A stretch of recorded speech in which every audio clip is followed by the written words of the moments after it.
Hey, hey, hey, welcome to On the Fringe. I'm here today with my good friend Dave, I'm here. and we are talking about something very interesting, something very peculiar that just happened in Sudan. And this happened, excuse me, I just want to check this Get the date around right. May 12th.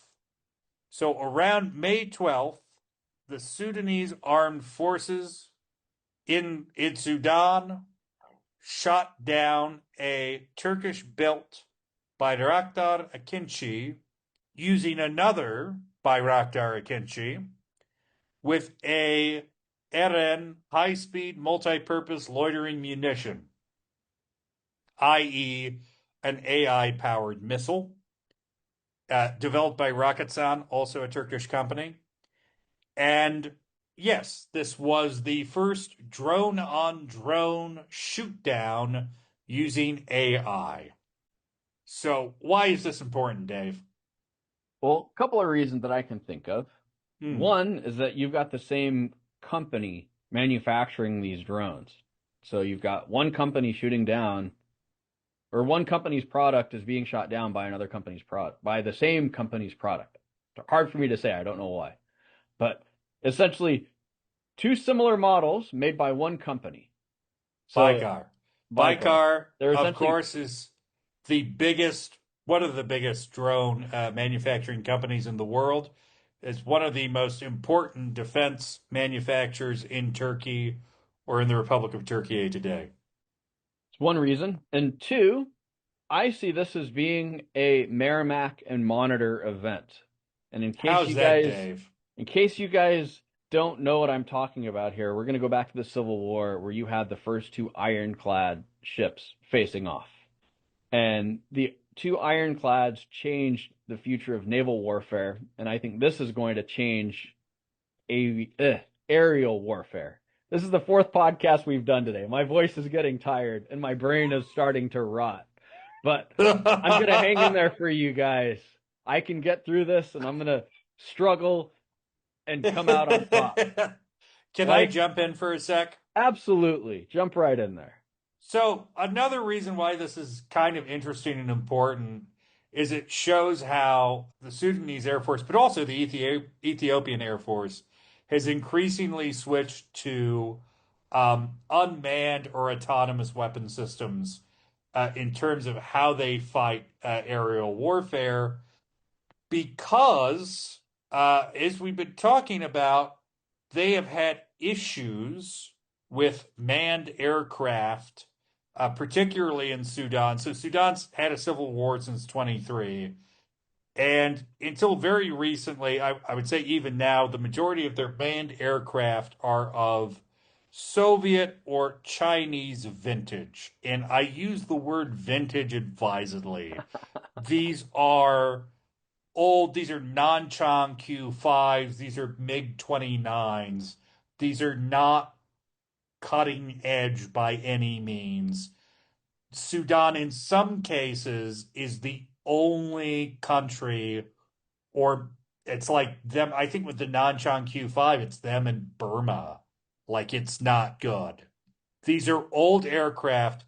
In the case of the former Soviet aircraft, they can't actually fly most of those planes anymore because the supply chain doesn't exist.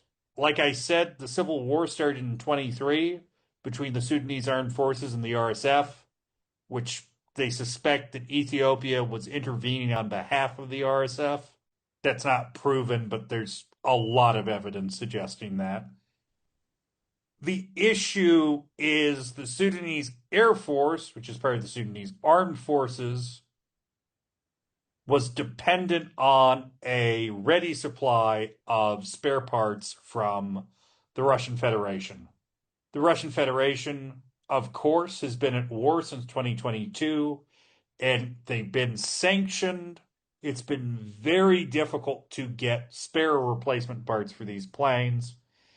And pilots, many of whom left Sudan when the war started in 23 because there were safer places to be fighter pilots in Egypt, in, well, now not so safe, in Qatar and the UAE. A lot of them left for higher paychecks and less chance of getting shut down. So they have a major human resources and just technological resource issue. The supply chain has been cut off. So they have been switching to drones. In the case of the RSF, a lot of those drones have been Chinese. In the case of the SAF, most of the drones have been Turkish. Ethiopia already had Turkish drones, their civil war that started in 2019. This is a pivotal moment. These are cutting edge drones. The Bayraktar Akinci is not a bottom of the market. It's not a DJI Mavic. Let me put it like that. These are massive machines with massive payloads and very complex avionics. This is a milestone. Again, this was the first time this kind of munition had been used in a live shoot down. There was no one in either of those vehicles, but it might not be the case next time. Right. And to go back to what you were saying earlier, I think this was a really important part that you touched on, the supply chains. Mm. And a lot of these drones that the Sudanese military is using are made locally in Sudan. So that you would think will give them more control of the supply chain, and they can actually tailor these drones to the specific needs that they're going to be needing them on the battlefield, rather than one, having to wait for deliveries from other countries, or two, having to reconfigure them once they arrive in Sudan.